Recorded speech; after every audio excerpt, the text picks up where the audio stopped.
Much. Good morning, ladies and gentlemen. This is the last time I get to do this.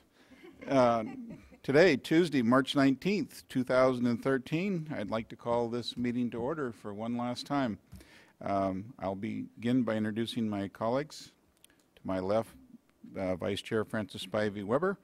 To Francis's left, Board Member Felicia Marcus, who I believe all of you know that upon my retirement will be taking over as board chair, which pleases me greatly. I'm very proud of her, and I think she'll do an excellent job at that. To my right, Board Member Tam Doduk, and to Tam's right, Stephen Moore, who will now be sitting up here with four ladies. And I know he's looking forward to that. He's got two daughters. Before Tom takes over, I would also like to introduce my wife, who is here today. Kathy, would you, please? And my daughter Kelly. Kelly's been here before, but I'm kind of busted now that Kathy's here, because in the almost 7 years that I've been here, she would fix me a piece of toast in the morning and fill my old beat-up thermos, which will be my urn someday when I'm cremated, and send me off to work. But she didn't know that I did this for a living. She thought that I was playing the piano in a bordello in West Sacramento, and she was very proud of me, and I'm afraid my image has been shattered in my family forever. So she was proud that I'd learned to play the piano, though. Mr. Howard, if you would, please. Thank you. To my right, Chief Deputies John Bishop and Karen Turgovich, and to my left, Michael Lawfer, Chief Counsel. And assisting the board today is our Janine Townsend and Courtney Davis. Thank you very much. You know, I think somebody did this to sort of screw with me, because for the last 7 years, or as long as I've been chair of the board, I've made sarcastic remarks about the evacuation procedure, and I noticed they've changed the evacuation site. And so instead of being ad-libbing like I normally do in my rather caustic way, I'm actually going to read this, because if there is an emergency and I send you over to Chavez Park where they're doing construction, we may be all fined for entering a construction zone without a bottle of wine. So now I will go through the emergency evacuation procedures. Please look around, identify the two exits, the rear of the room. If you do hear a warning sign, you're to evacuate to J. Neely Johnson Park and Community Garden, located at 516 11th Street between E and F. Please obey all traffic signals and be careful crossing the street. Does anybody have any questions about the J. Neely Park and Community Garden? Okay, I've done my job. Most importantly to me, if you would please turn off all of these electronic devices that irritate me so horribly. And please note that today's meeting is being webcast and recorded, so when you come to the podium, if you would identify yourself and whom it is you are representing. With that, we have a very significant presentation of commendation. Mr. David Nowie, Senior Advisor to the Secretary with the U.S. Department of Interior, will be presenting an accommodation to Dominic Gregorio for work that he did in the multi-agency Rocky Intertidal Network at the end of last year. This will be at the request of Secretary Salazar. Mr. Nowie, would you come forward, please?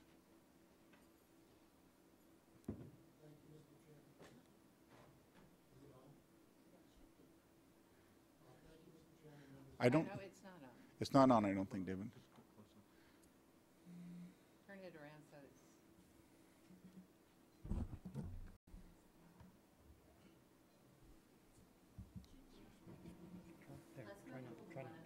it's. Is it on? Yes. There we go.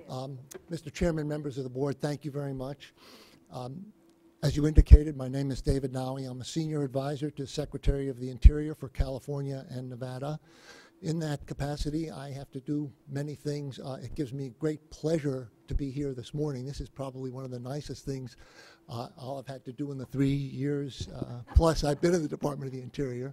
And I think it gives me really pleasure, and on behalf of the Secretary and the Department, to present an award to Dominic Gregorio. Dominic, would you please come up here? Sure. Behind you. I will read the citation that was presented by the department in recognition of Dominic's good work. Partners in Conservation Award, Multi-Agency Rocky Intertidal Network. In recognition of the outstanding contributions of the Multi-Agency Rocky Intertidal Network, Marine, which has fostered a unique and extensive partnership among federal, state, and tribal governments, local agencies, universities, and private groups dedicated to the study and management of rocky intertidal shoreline habitats, one of the most diverse and vulnerable coastal resources. This long-term monitoring program provides a scientific foundation for decision-making, ensures the quality and relevance of scientific products, provides science for adaptive management, and provides scientific data to inform communities. Marine is the largest monitoring project of its kind, involving 38 sponsors, contributors, and collaborators that biannually monitor rocky intertidal species at over 140 sites on the east and west coast. Marine, a model partnership in existence for just over a decade, is funded entirely by contributions of its members who jointly publish data in peer-reviewed literature, provide information to resources managers, and actively support public education about tide pools. Again, at the bottom of the citation, it reads, for their exceptional contributions to conserve our natural heritage and wildlife by collaboratively instituting vital research and providing public information on our coastal resources, Marine is awarded the U.S. Department of the Interior Partners in Conservation Award. And then before I read the certificate specific to Dominic, I would just note that the collaborative aspects of this, the large-scale collaboration, is something we in the Department of Interior very much want to foster, and this is a model program heading in that direction. And then the certificate reads, in recognition of outstanding conservation achievements attained through collaboration and partnership with others, Marine is awarded this award, and it's specific to Dominic. Dominic, I want to congratulate you, and I understand you have an impending separation from the board, so I guess congratulations are in order for that as well. Thank you very much. You're very welcome. Very well deserved.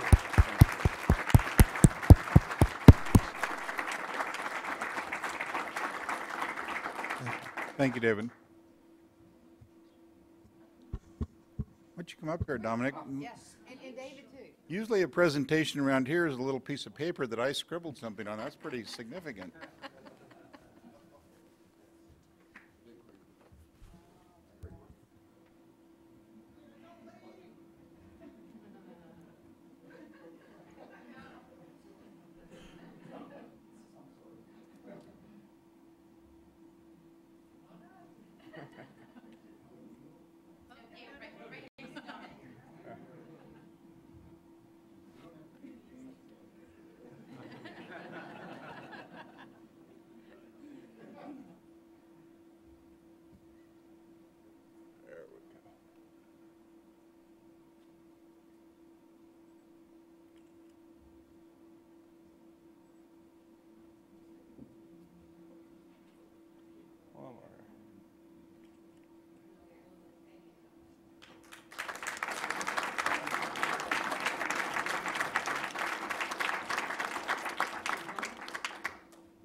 You know, since Dominic, this is going to be Dominic's last board meeting, and as you all know, he's retiring. I just wanted to express how much I'm really going to miss Dominic.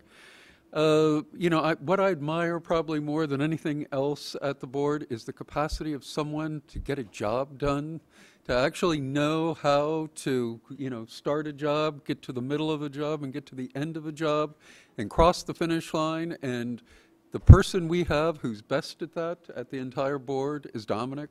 He's got a large number of projects done, very difficult projects, did the CEQA work, did all the work necessary to cross the finish line. And, you know, the board has what I consider to be a world-class ocean program in California, and it's largely due to the work of Dominic. And so I'm really going to miss you, and the whole board will be missing you. Good luck.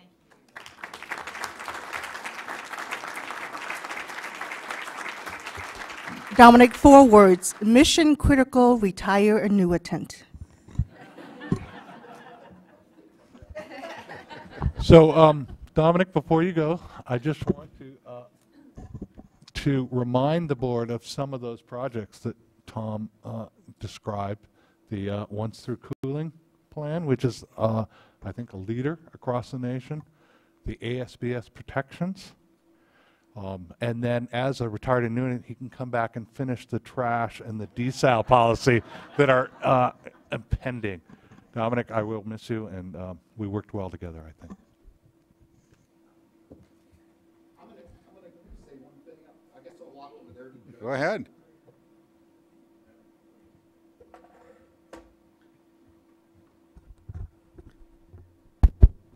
So I wanted to thank the board and the management that I work for. This award that I got today and the recognition that I got today is really due to the fact that management has been very supportive of me, and the board's been great to work for. Honestly, this is the best job I've ever had. It's the best job anybody could have, and I just wanted to thank you all. Thank you, Dominic.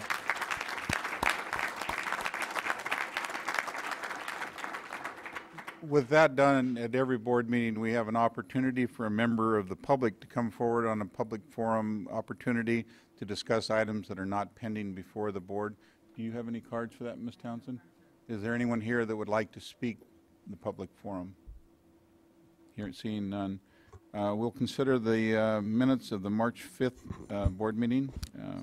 Any questions or corrections on that? So moved unless Tam's found a correction. Second, before Tam can find a correction. Wait, I have a correction. All those in favor signify by aye. Aye. Aye. Thank you. Do any of my colleagues have anything they would like to report? Jet trips, vacations, new cars that have been given to you and for a favorable vote, anything like that? Just a tiny little regional water board meeting. If I may, this is a slash report, but also a request for our Chief Counsel, Michael Alfer. I was at the San Francisco Bay Regional Water Board meeting last week. There was a bit of discussion that showed there was some confusion regarding ex parte and the change in the ex parte rules as a result of recent enactment. In particular, there was some concern about ex parte as applied to site visits. I think whether it's through your Q&A documents or through some other mechanism, it would be beneficial for OCC to work with the regional council as well as some of the stakeholders to see if we can clarify some of the issues regarding site visits. I understand that OCC currently discourages site visits when ex parte issues are involved because you're concerned about capturing the content and substance of such site visits into the records.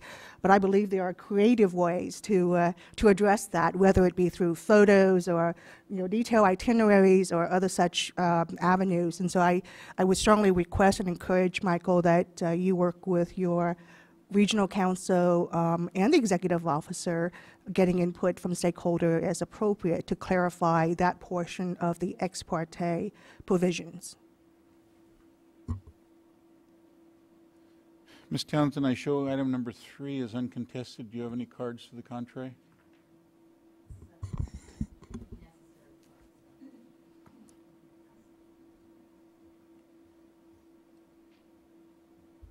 Tom McCubbins. Tom, do you have anything contrary to this, or you just want to say what a great idea it is? We like to think it is.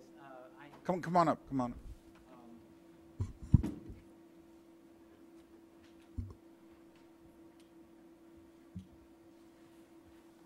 Yes, I just wanted to thank you for the decision, the positive decision on the project.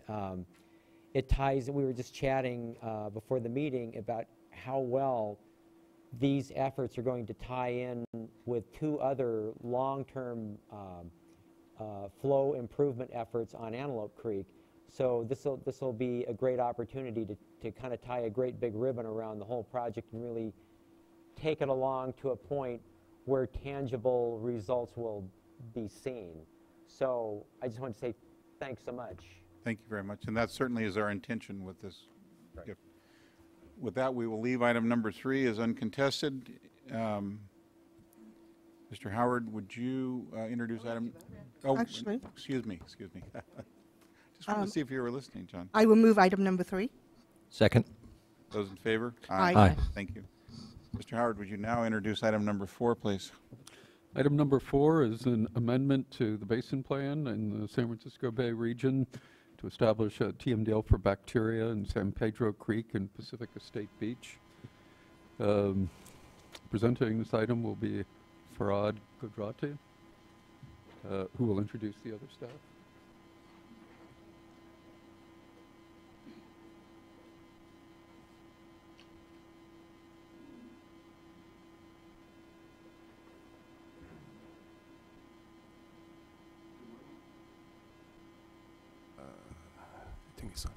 Good morning, I'm Farhad Godrati, TMDL and Planning Division, Region 2. Today we are asking you to consider adopting a resolution that would do 2 things. First, it would establish a bacteria TMDL for San Pedro Creek and Pacifica State Beach. And second, it would incorporate new implementation provisions to allow reference system and anti-degradation approach for existing bacteria water quality objectives. Do I do it?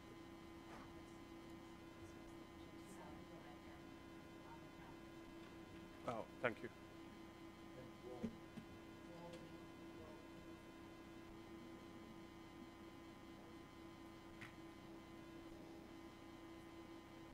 I'm not sure it's working.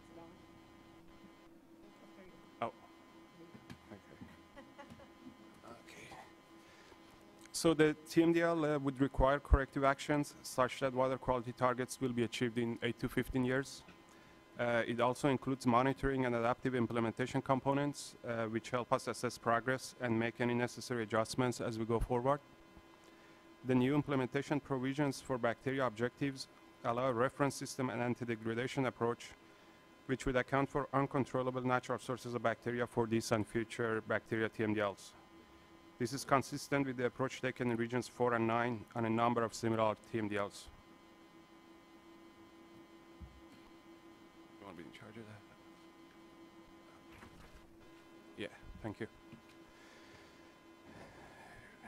We received 2 comment letters. None of the commenters submitted formal comments before or at the Regional Water Board hearing.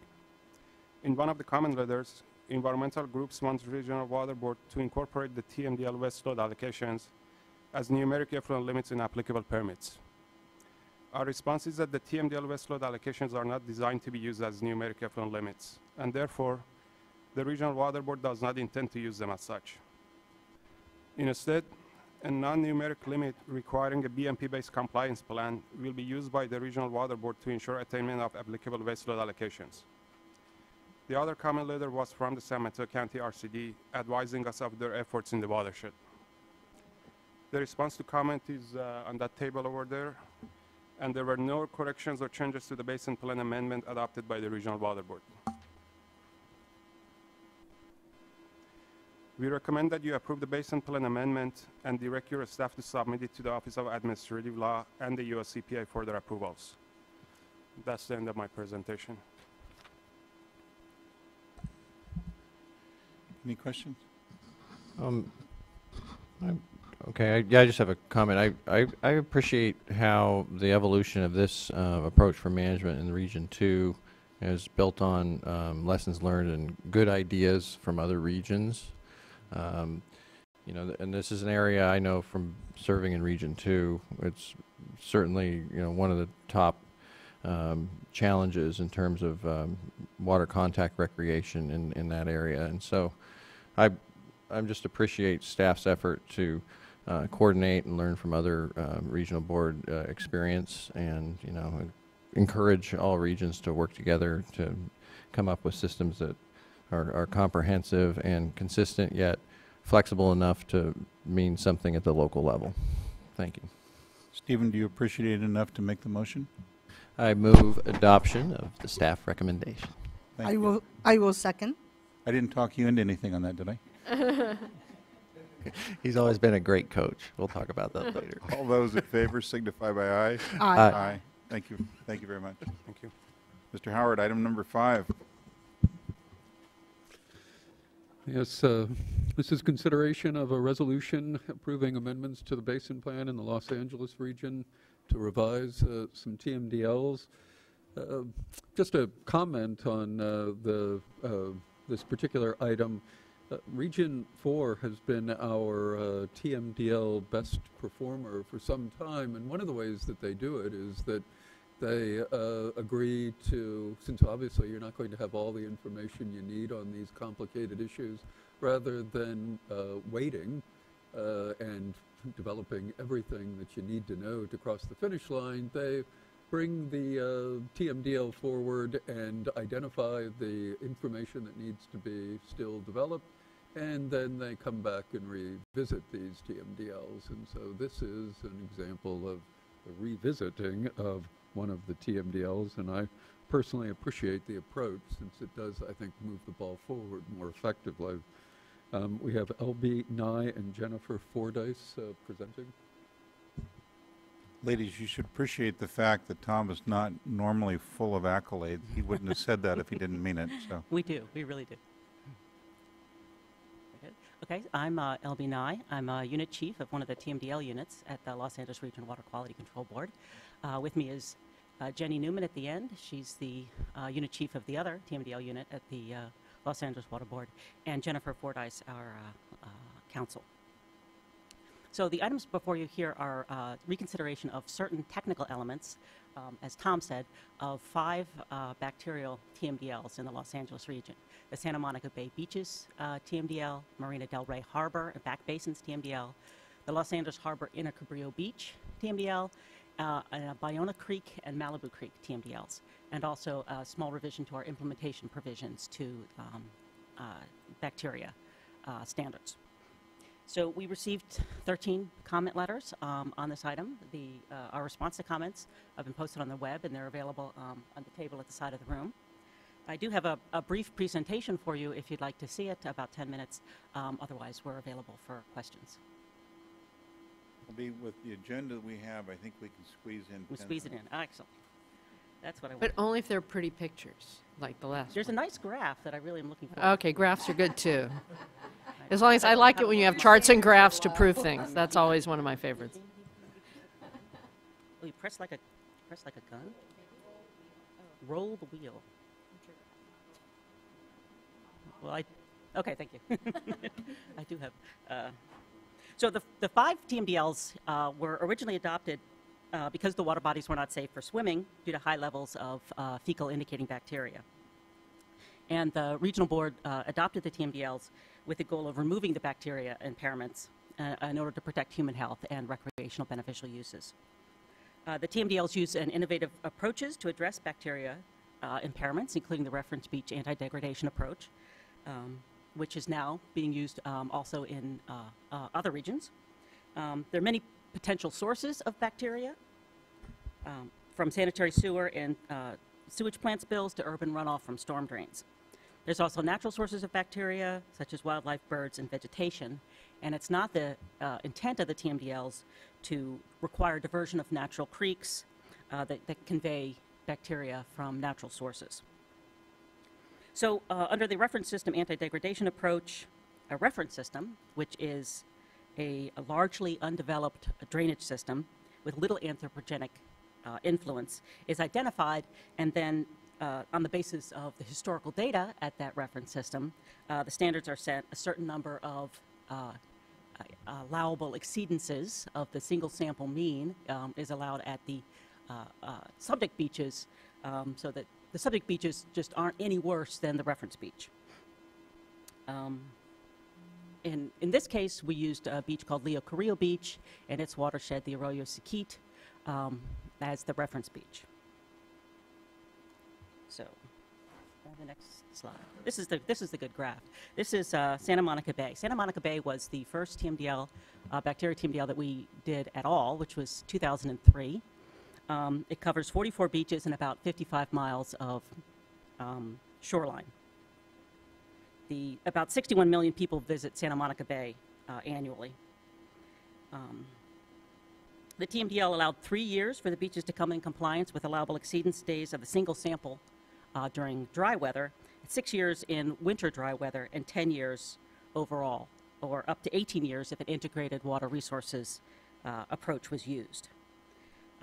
It's been effective since 2003, so that's longer than any of our other bacteria TMDLs, and it has the longest database after it. One of the things that this TMDL did required a shifting of monitoring sites. Prior to this TMDL, we always monitored beaches at least 50 yards from any freshwater source. This TMDL required everybody to shift to right at the freshwater source. So it's kind of the worst case scenario. And so if you're clean at the freshwater source, the beach is in good shape. So we can't, it's hard for us to compare data from before the TMDL to after the TMDL because we shifted the monitoring sites to the freshwater sources. So all this data you see before you here is from immediately after the shift until present day. But immediately after the shift, of course, people hadn't been able to start to take all those implementation actions. And we really do see a decrease in the number of bacterial exceedances. There's still quite a few beaches and monitoring sites in Santa Monica Bay which exceed their allowable number of single sample exceedances and exceed their geometric mean exceedances, but there's definitely a trend of improvement. Thanks. So we can have the next slide. So of the 3 beach bacteria TMDLs, the regional board updated the exceedance rate from the reference beach based on this new data because we shifted the sites of the monitoring. We calculated the new exceedance rate in the reference beach so that we could apply that new exceedance rate to the subject beaches.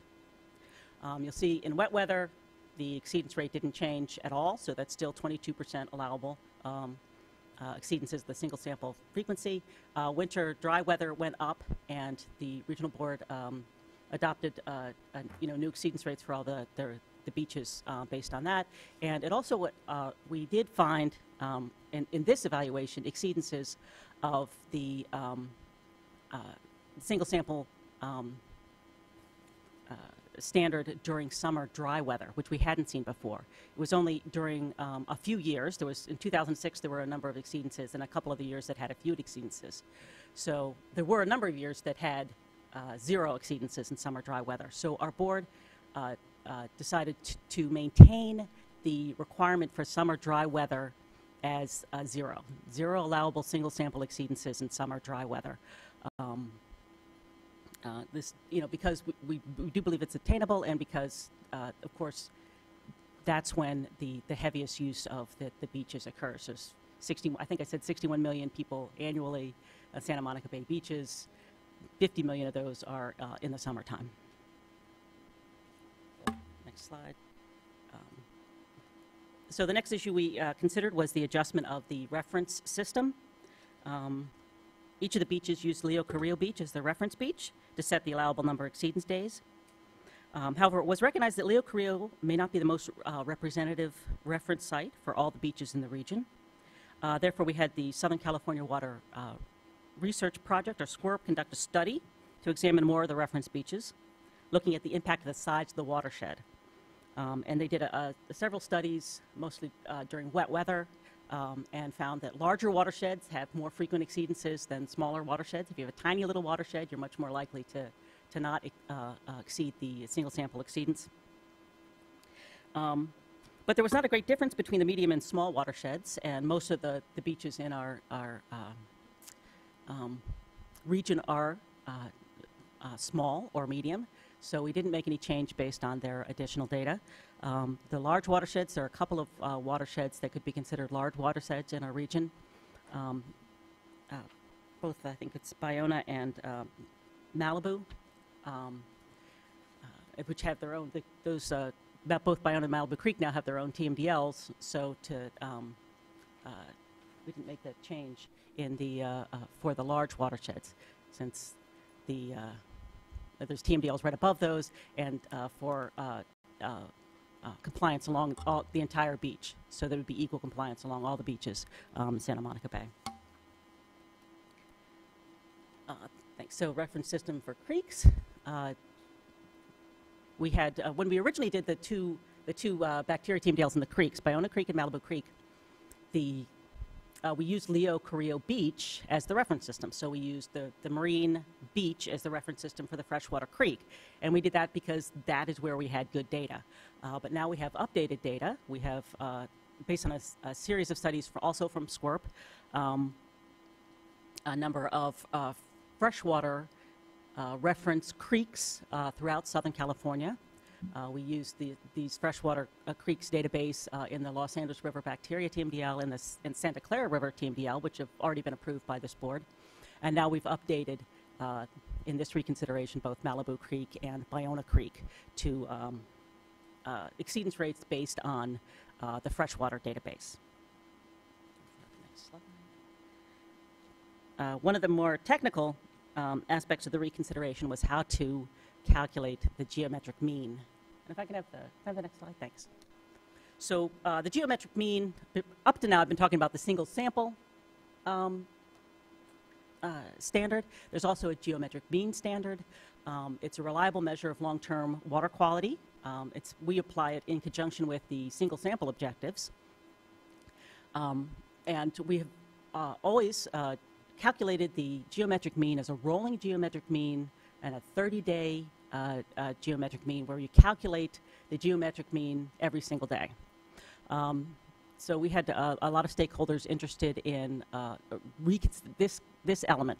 Many were suggesting we should have a seasonal geometric mean that doesn't roll, or a calendar month geometric mean that doesn't roll, or different lengths of time that they were suggesting of 60 days or 90 days. So we really looked at every possible way to do it, and determined this in terms of statistical validity and a balance from number of exceedances that you would see, that a 6-week rolling geometric mean, where you calculate the geometric mean once a week, would be statistically valid and have a good balance between the number of violations that you might count.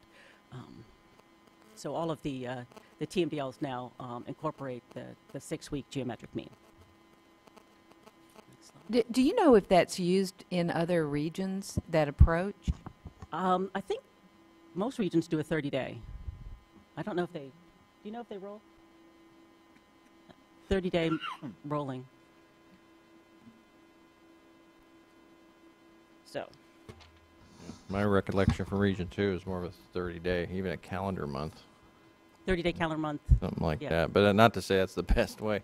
Yeah. You want it to be relevant to the exposure and the risk. And Yeah. So we also looked at the natural source exclusion.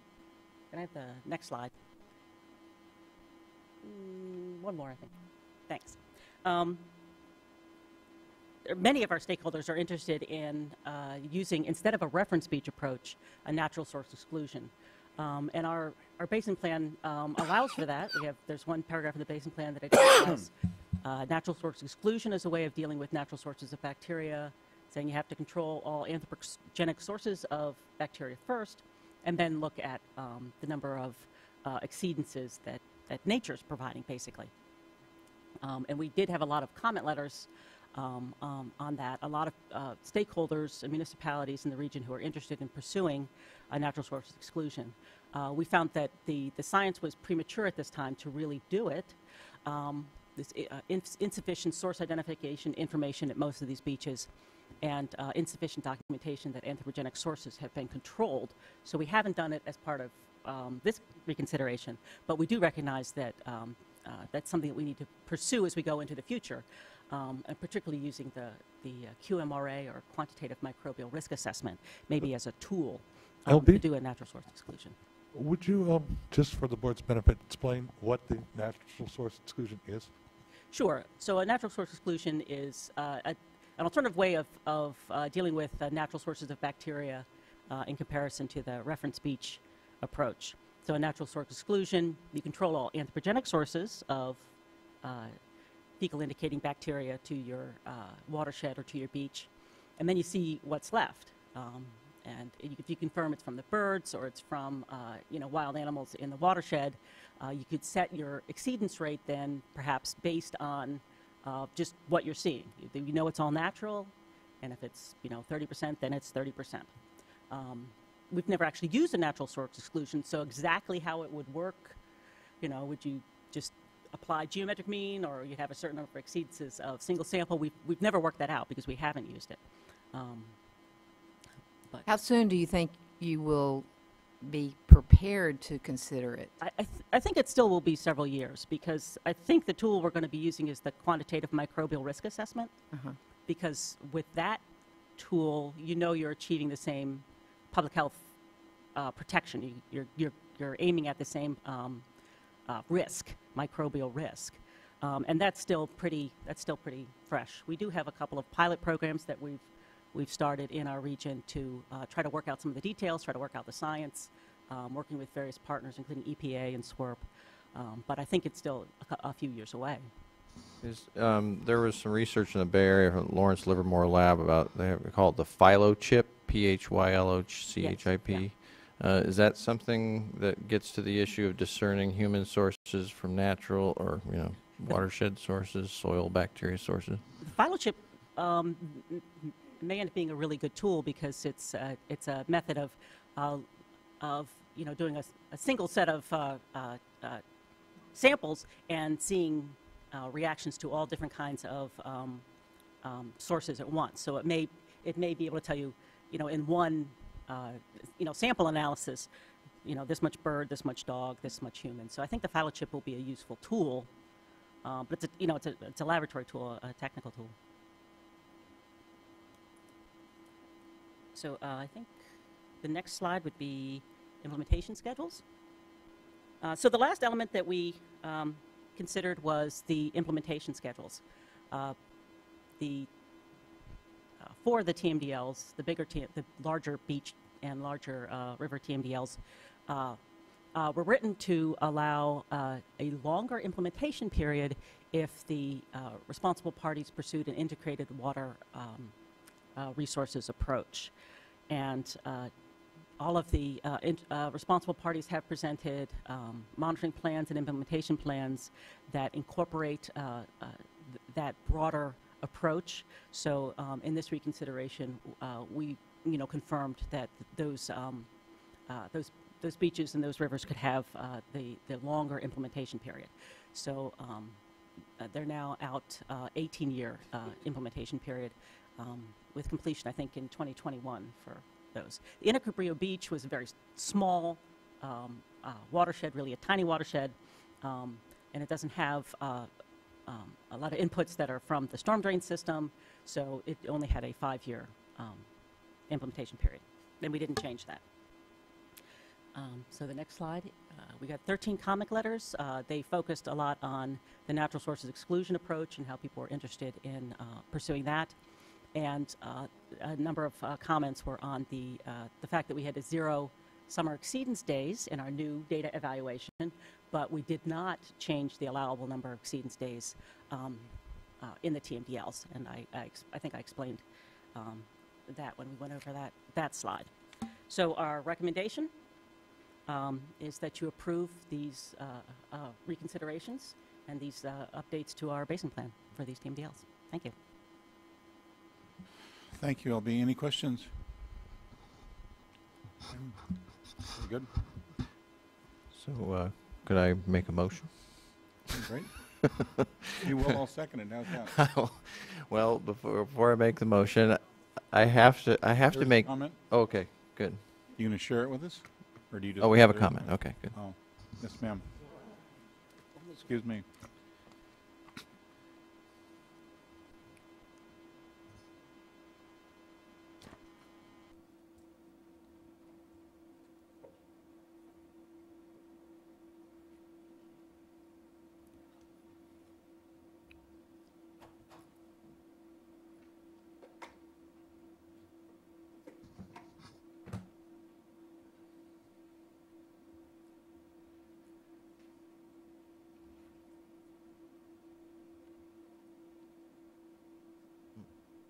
Put down his email address.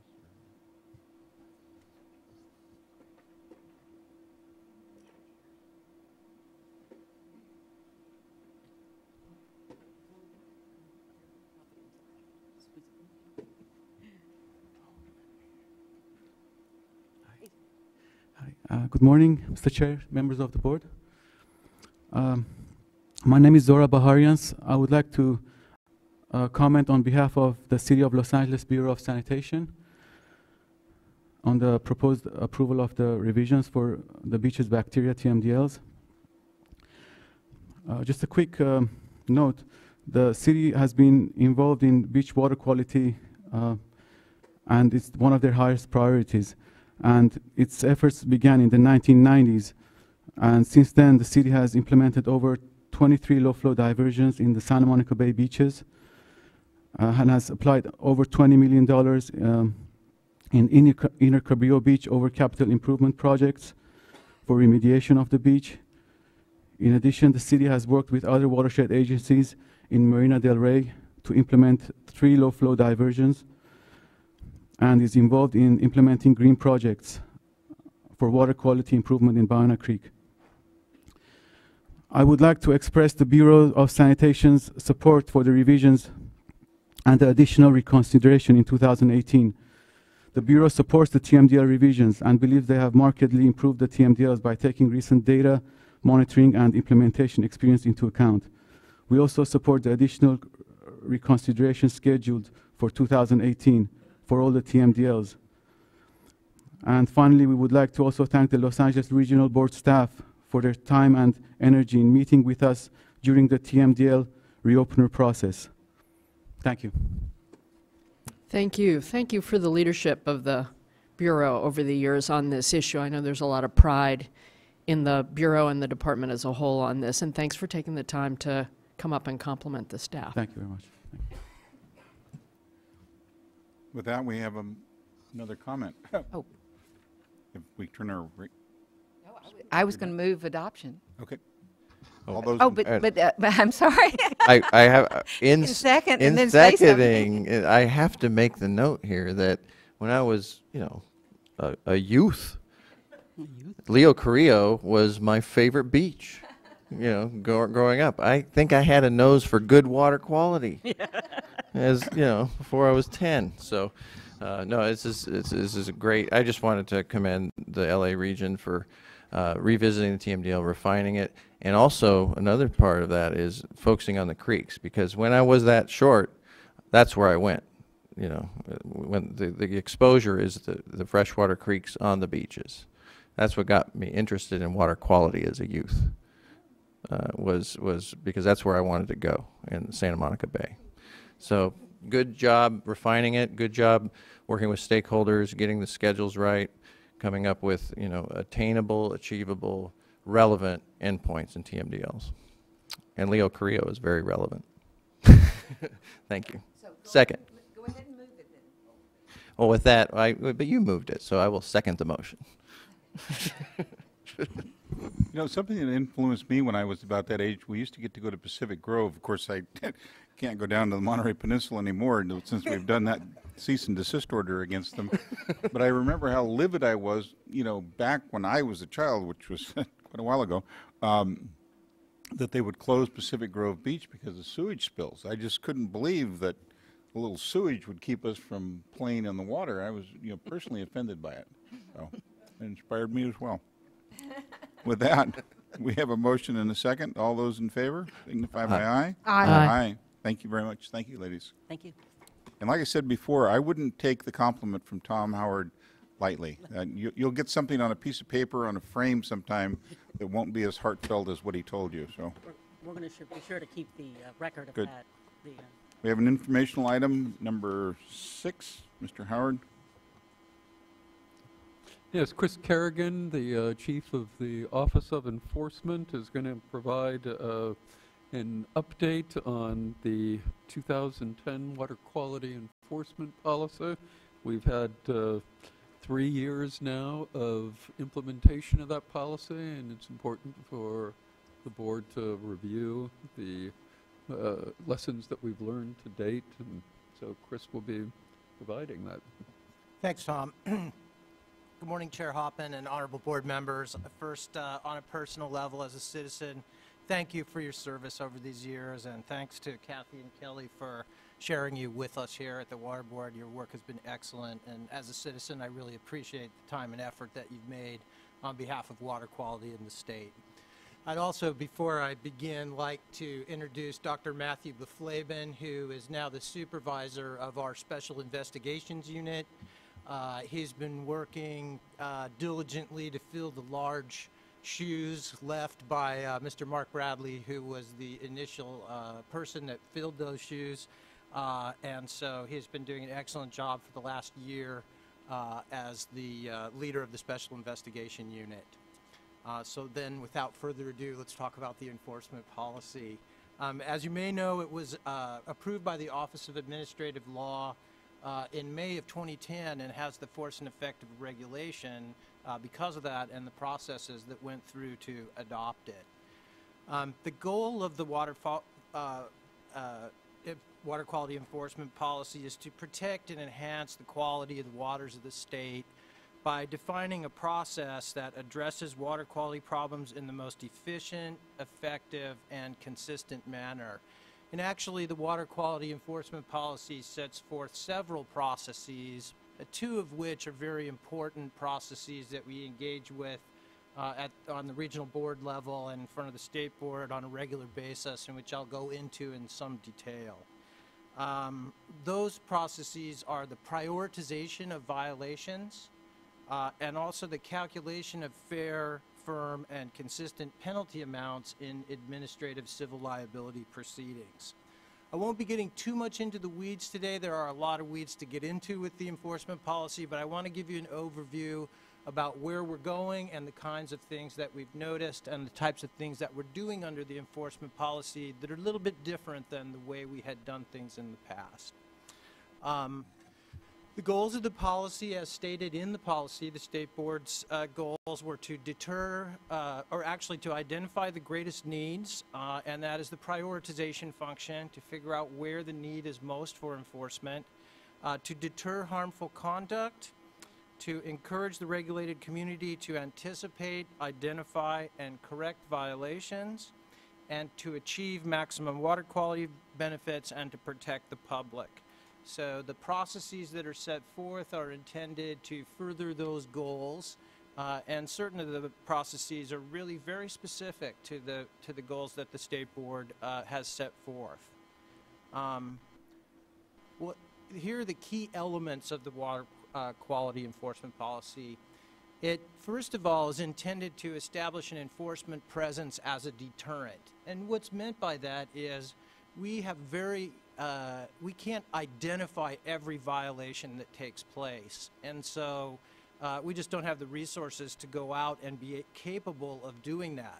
So what we want to be able to do is identify as many violations as we can and prioritize those that are serious and take appropriate enforcement action so that others who are similarly situated will avoid misconduct or violations in the future. And that's the idea of deterrence. And you may note that we do quite a few press releases out of the Office of Enforcement to further and promote the enforcement presence. And that's one of the ways that we are implementing the goals of the policy. Chris, I have a question for you at this juncture.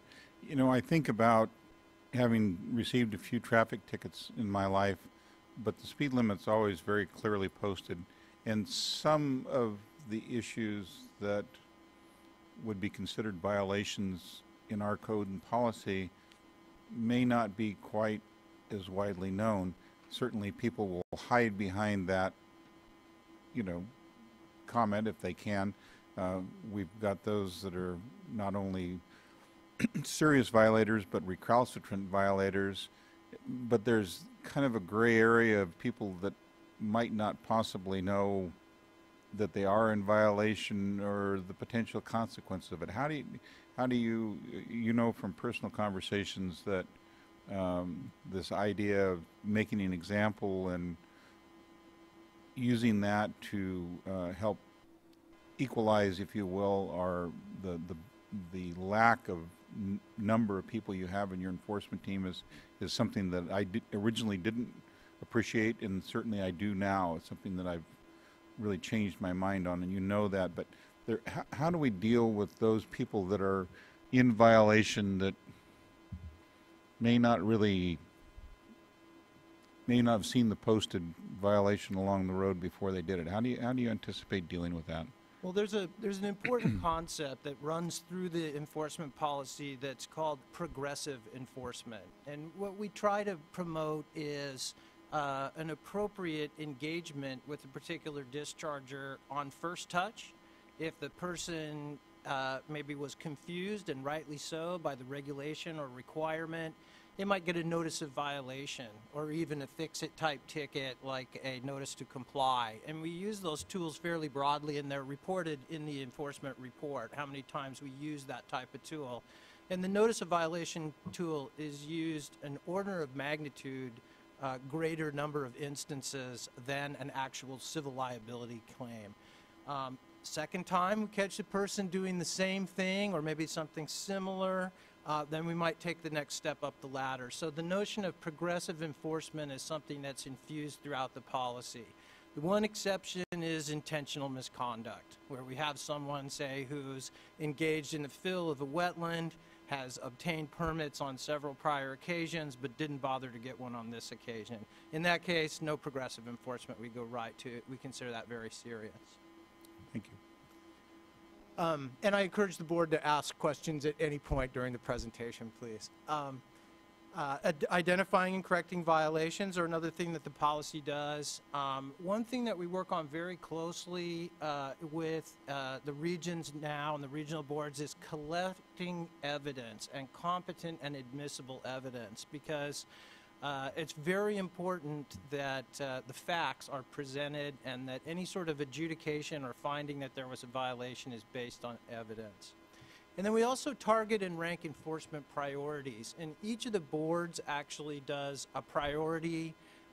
They might be looking at temperature or sediment in one region. They might be looking at their NPDES program or agriculture in other regions.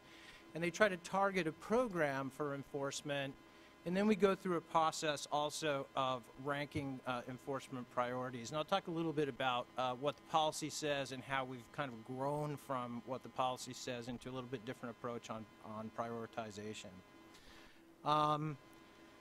Again, here's one of the big highlights is establishing a process for ranking enforcement priorities based on the actual or potential impacts to beneficial uses. And we look at the penalty matrix or methodology a little bit later in the presentation. You'll see that the statutory factors are weighted differently in the formula that we use to calculate an administrative civil liability. And this one, actual and potential impact to beneficial uses, is weighted very heavily because we think those are the areas where our enforcement resources are best spent, consistent with the goals that we talked about earlier. The methodology that I referenced is really the heart of the policy. It sets forth a sort of algebraic formula about how we arrive at a proposed civil liability. It requires the regional boards, who do all the first line instance enforcement with some exceptions, or the state board, to make specific findings about the individual statutory factors. So harm to the environment, nature, extent, gravity of the discharge, those are all considered directly in the assessment of the penalty. Since everything's been going so nice and smoothly, I think I'll throw a Winko in the mix. I'm only on page 7. Go ahead.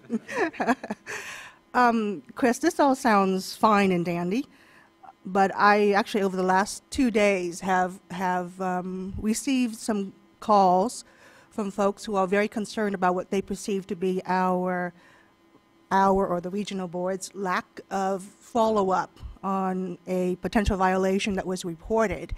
And for them, it's been, months, at least 3 months since we've, taken any action. So my question is, this all sounds great, but how do we communicate to individual citizens, communities that are seeing what they believe to be a threat to water quality, that we are behind the scenes doing all this, while to them a potential discharge is happening next door and they're not seeing the immediate action that they expect from us in terms of going in and investigating a violation and perhaps issuing an order?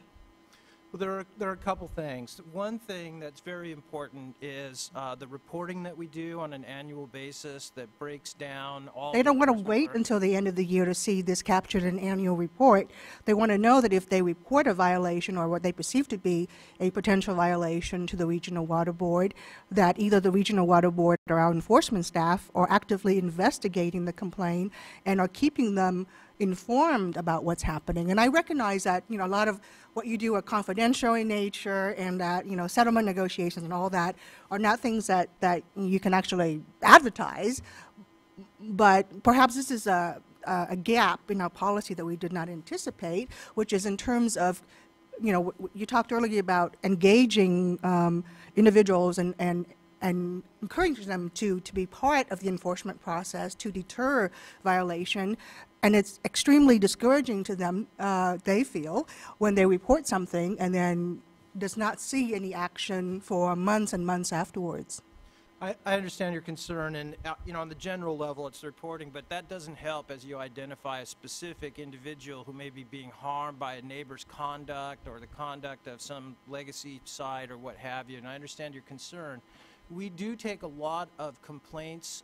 In fact, we take all complaints that relate to water quality that are submitted through the Cal EPA complaint online system directly through the State Board, and Matt's unit follows up directly on those.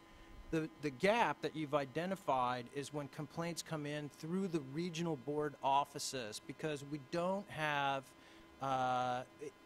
it has to filter up, and we have to have effective communication from the regional board offices. And to that end, we have a monthly meeting where an attorney from my staff attends each meeting in each region, where they talk about complaints and cases and prioritize new casework. I understand the communication breakdown that can occur at that level, and we'll have to try to work on better protocols for having complaints come up through the system. But we do respond to a lot of complaints that come through the State Board and Cal EPA's automated online system directly. So we have direct access to that information. Just so my colleagues know, I received several phone calls regarding an issue in one of our regional water boards, and I was able to get some information from Chris yesterday about potential enforcement investigation and actions that are taking place. So I call these people back, and I said, look, we're on top of it. Here's what the enforcement folks are planning. And I was told, well, we heard that in January and December with the same time frame associated with it. So that was sort of like a wake-up call for me, that even though I was very excited to hear your report yesterday in terms of the actions that are proposed to be taken, the community members, the one who are impacted and who reported these potential violations, are fed up because they heard that same report months ago and they're still waiting for some action to be taken.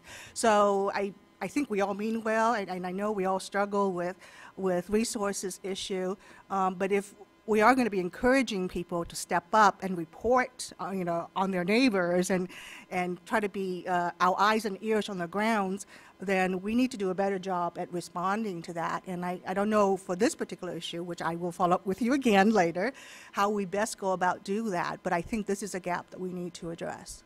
Well, without telling you what we advised our clients to do yesterday after this matter was called to our attention at the Office of Enforcement, I will say that I have assigned a staff attorney to assist the regional board with advising on how to button the site up and stop the immediate threats to water quality on the site. So once it comes to our attention, we try to mobilize very quickly here. That's But right. I would just add, because this came up for me yesterday, not I have no idea what Tam is talking about, so it's not with, but there's some reporting, there's a reporting gap from the regional board back into our system. And Gita was with me at a meeting with the environmental justice representative in Cal EPA, and that's essentially a we don't have a mechanism within our computer system to make sure that loop is closed, that what gets investigated at the region actually does get reported back up to the public or to anybody. So I just wanted to reinforce what Tam is saying and say that it may be human, but it may actually be electronic as well. Just to mention, and I don't know if Gita has an update on this or Chris, but the Cali PA was to have built the back end to that complaint tracking system a number of years ago. I do not know what the status is, but the back end would provide the feedback loop, not just to us, but to all the other BDOs, because many of these complaints result in cross-media enforcement investigations. I think it's a very productive discussion because enforcement has sort of a time scale issue, you know, there and later in the presentation we talk about, you know, immediate threat type situations and the need for responsiveness. And then for enforcement cases more complex and maybe legalistic and technical, there needs to be a process which Chris is describing, you know, that's methodical and predictable and consistent. So I'm hearing kind of two scales, you know, in terms of immediate community concern and our ability, you know, our elasticity to respond to that sort of thing or to combine forces with other agencies. That's one element of enforcement. And then I see this other more careful approach that tries to achieve fairness. I would say then, while I have the microphone, when we talk about priorities, you know, and I just want to point out this subtlety that yes, we can rank things and come up with criteria and say this is the most important program or most important issue statewide, but there's a need then also to come back and make sure we have an enforcement presence in every single program. You know, that even if it doesn't feel like it's the highest threat to water quality, we have to enforce conditions of our permit programs or they're rendered moot in terms of affecting behavior. So I caution our priority processes to leave out programs that may feel like, well, everybody's got it under control over there, and say, I'm sorry, your program's not a priority for enforcement because it doesn't threaten water quality imminently. So there's this cross-checking factor that we have to recognize so that we're effective in all programs and support all staff. Okay, thank you. Let me just add one thing. Gita knows that I'm a big fan of hers, and I know of the Office of Public Participation because I see them playing such a critical role as being that that connection between the board and the communities, especially when such things such as confidentiality requirements hamper perhaps communications from the Office of Enforcement. So once again, I would encourage that, have we promoted you and given you more staff, Gita? Never mind. Encourage that perhaps there be better communication and linkages between the Office of Enforcement and the Office of Public Participation as well, so that when a community or an individual reports a potential violation, that there is a way to communicate back to those individuals what is happening without, you know, reviewing confidential things that the Office of Enforcement is working on. I mean, I'm always happy to take phone calls and talk to people, but I would hope that they would never feel that they have to actually call a board member to follow up on enforcement, potential enforcement action that they reported to your office or to the regional board. So another plug for you, Gita. But I would add, I think Karen's, I mean, the technical feedback loop, the back end of our reporting system at Cali PA needs to be taken care of. And so perhaps in a executive director's report, or perhaps even better, if someone could report on where we are in that effort, and you know, are we likely to get some resolution to it within the within the next 4 years or not? That sort of thing. And also, what are the? I assume it's budget is the hindrance, and if that is what it is, you know, kind of what are the priorities and where is it in the priority system? One reminder, and that is that enforcement is the frontline job of the regional board.